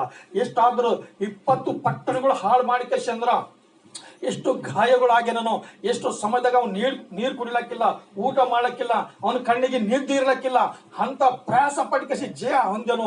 ಆ ಜಾಗದಾಗ ಅವ ದುಃಖ ಪಟ್ಟಿಲ್ಲ, ಭಯ ಪಟ್ಟಿಲ್ಲ. ಕರಡಿಕೆ ತನ್ನ ಮಗಳಿಗೆ ನೋಡಿ ಕೇಶಂದ್ರ ನನ್ನ ಮಗಳಿಗೆ ಬಲಿ ಕುಡಿಬೇಕಲ್ಲ ಅಂತ ಕೇಶಂದ್ರ ಇದು ಎಂತ ಕೆಲಸ ಆಯ್ತು ಅಂತ ಕೇಶಂದ್ರ ತನ್ನ ಬಟ್ಟೆಗಳು ಹರ್ಕೊಂಡು ಕೇಶಂದ್ರ ಭಯಂಕರವಾದ ರೀತಿ ಅಂದ್ರ ದೇವ್ರ ಸನ್ನಿಧಿಯಲ್ಲಿ ಹೇಳ್ತಾನ, ಈಗ ನಾ ಮಾತು ಕೊಟ್ಟಿದ್ದೇನೆ, ನಾ ಮಾತು ತಪ್ಪಿಸ್ಕೊಳ್ಳಕ್ಕೆ ನನಗ ಬರಲ್ಲು ದೇವ್ರೆ, ಈಗ ನಾ ಹ್ಯಾಂಗ ಮಾಡ್ಲಿ, ನೀನೇ ನನಗೆ ಧೈರ್ಯ ಕೊಡು ಅಂತ ಕೇಶಂದ್ರ ದೇವ್ರಿಗೆ ಯಾವಾಗಾದ್ರೂ ಪ್ರಾರ್ಥನೆ ಮಾಡಿ ವಿಜ್ಞಾಪನೆ ಮಾಡಿನೋ ಅವಾಗ ಮಗಳು ಹೇಳ್ತಾಳ, ಅಪ್ಪ ನಿನ್ನ ದೇವರ ಹರಿಕೆ ಸರಿಯಾಗಿ ಮಾಡು, ನೀ ಭಯ ಪಡೆದ ಅವಸರ ಇಲ್ಲ, ನಾ ಸಿದ್ಧವಾಗಿದ್ದೇನೆ, ದೇವರು ನಿನಗೆ ಜಯ ಕೊಟ್ಟರ, ನಾ ಸಿದ್ಧವಾಗಿದ್ದೇನೆ ಅಂತ ಕೃಷಿ ಏನ್ ಮಾಡ್ಯಾಳ, ಒಪ್ಪುಕೊಂಡ ಕೃಷಿ ಅಂತಂದ್ರ 2 ತಿಂಗಳ ಟೈಮ್ ತಗೊಂಡು ಕೃಷಿ ಅಂದ್ರ ನಿಜವಾಗ್ಲು ಈ ಒಂದು ಜಯಶಾಲಿಯಾಗಿರ್ತಕ್ಕಂಥ ತನ್ನ ತಂದೆಗೆ ಜಯ ಕೊಟ್ಟಂತ ದೇವರಿಗೆ ಸ್ತೋತ್ರ ಸಲ್ಲಿಸ್ಕೊತಾ ಅನೇಕ ಪ್ರಾಂತಗಳಲ್ಲಿ, ಅನೇಕ ಸ್ಥಳಗಳಲ್ಲಿ ಆ ಜಯಗೀತೆಗಳು ಹಾಡಿಕೊತ ಹೋಗಿ ಅಂದ್ರ ಅನೇಕರಿಗೆ ಸತ್ಯ ಗೊತ್ತು ಮಾಡಿರ್ತಕ್ಕಂಥ ಮಗಳೇ ಏನಲ್ಲ, ಎಂತ ಜ್ಞಾನ ಕೊಟ್ಟರಿ ಮಗಳಿಗೆ, ಏನು ಕೊಟ್ಟಿಲ್ಲ ಅಂತೀರಿ? ಅದು ದೇವ್ರ ಸರಿದ ಹಾಂದಲ್ಲಿ ತಿಳ್ಕೊಳಕ್ಕ ಅಂತ ಒಂದು ಜ್ಞಾನ ಬೇಕಂದ್ರೆ ನಿಜವಾಗ್ಲು ಹಾನನ ಹೆಂಡತಿ ಒಳ್ಳೆ ಸ್ವಭಾವ ಉಳ್ಳಕ್ಕಿ, ಆ ವ್ಯಕ್ತಿ ಹಮೇಶ ಪ್ರಾರ್ಥನಾ ಮಾಡ್ತಕ್ಕಂಥ ವ್ಯಕ್ತಿ, ಸಹೋದರಿ ಆಗಿದ್ದಿರ್ಬೋದು, ದೇವರಿಗೆ ಧ್ಯಾನ ಮಾಡ್ತಕ್ಕಂಥ ವ್ಯಕ್ತಿ ಆಗಿದ್ದಿರ್ಬೋದು. ಯಾರ ಕುಟುಂಬದಾಗ ಯಾರಾದ್ರೂ ಪ್ರಾರ್ಥನಾ ಮಾಡ್ತಾರೋ ಅವರ ಜೀವಿತದಾಗ ಅದ್ಭುತಗಳು ಜರುಗ್ತಾನೆ ಇರ್ತಾವ, ಅವರಿಗೆ ಜಯ ಸಿಗ್ತಾನೆ ಇರ್ತದ. ಕಡೆಗೆ ಕೆಲವು ಮಂದಿ ಸೇರಲ್ಲ. ಪ್ರಾರ್ಥನಾ ಮಾಡ್ತಕ್ಕಂಥವ್ರಿಗೆ, ವಾಕ್ಯ ಓದ್ತಕ್ಕಂಥವ್ರಿಗೆ, ದೇವರಿಗೆ ಆರಾಧನೆ ಮಾಡ್ತಕ್ಕಂಥವ್ರಿಗೆ ಸೇರಲ್ಲ. ಇದೇನು ಕಿಟಕಿಟಿ ಹಚ್ಚಿದೆ ಅಂತಾರ, ಅದು ದೇವರಿಗೆ ಇಷ್ಟವಾಗಿರದ. ದೇವ್ರಿಗೆ ಇಷ್ಟವಾಗಿರ್ತಕ್ಕಂಥ ಕೆಲಸಗಳು ಒಂದ್ ವೇಳೆ ನಾವು ಮಾಡಿದೆವು ಅಂದ್ರ, ನಮಗಿಷ್ಟವಾಗಿರ್ತಕ್ಕಂಥ ಕೆಲಸಗಳು ದೇವರೇ ಮಾಡ್ತಾರ, ಏನು ಮಾಡಲ್ಲ. ಹಲ್ಲೆಲೂಯಾ. ಈ ಪರಿಸ್ಥಿತಿ ಯಾಕೆ ಬಂದದ? ಒಂದ್ಸಲ ನಾವು ನಿಜವಾಗ್ಲೂ ದೇವ್ರ ಸನ್ನಿಧಾನದಲ್ಲಿ ನಾವು ನೋಡರೆ, ಈ ವ್ಯಕ್ತಿಗೆ ಜಯಶಾಲಿ ಯಾಕೆ ದೇವ್ರು ಮಾಡ್ಯಾರ, ಈ ವ್ಯಕ್ತಿಗೆ ಅಂತ ಜ್ಞಾನ ಯಾಕೆ ಕೊಟ್ಟಾರ, ಈ ವ್ಯಕ್ತಿಗೆ ಅಂತ ಸಾಮರ್ಥ್ಯ ದೇವ್ರು ಯಾಕೆ ಕೊಟ್ಟಾರ? ಒಂದ್ಸಲ ನೋಡರೆ ಈ ವ್ಯಕ್ತಿ ಅವಮಾನ ಹೊಂದ್ಕೊಂಡು ಯಾಕೆ ಹೋಗ್ಯಾನ ನೋಡರೆ, ನಿಜವಾಗ್ಲೂ ನೋಡರೆ. ಮೊದಲನೇ ವರ್ಷದಾಗ ಬರ್ರಿ, ಮೊದಲನೇ ವರ್ಷದಾಗ ಬರ್ರಿ, 11ರಾಗ ಮೊದಲನೇ ಅಧ್ಯಾಯದಾಗ ಗಿಲಾದ್ ದಿನ ಆದ ಗಚ್ಚಿಯವ್ರ ಮೈಗೆ ಹಿಡ್ಕೊಂಡು ಹೋದ್ರು.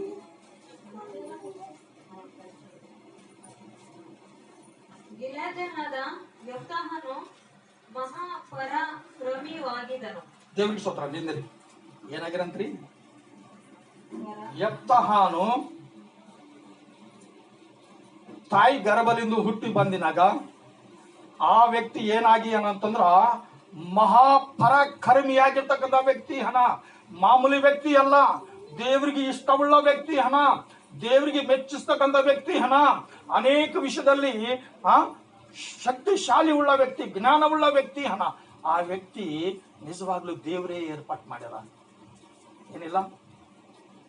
ದೇವ್ರ ಉದ್ದೇಶ ಎತ್ತ ಹಾಡಿಗೆ ಲೋಕದಲ್ಲಿ ಕಳಿಸ್ಕೊಡೋದು ದೇವರಿಗೆ ಇಷ್ಟ ಅದ.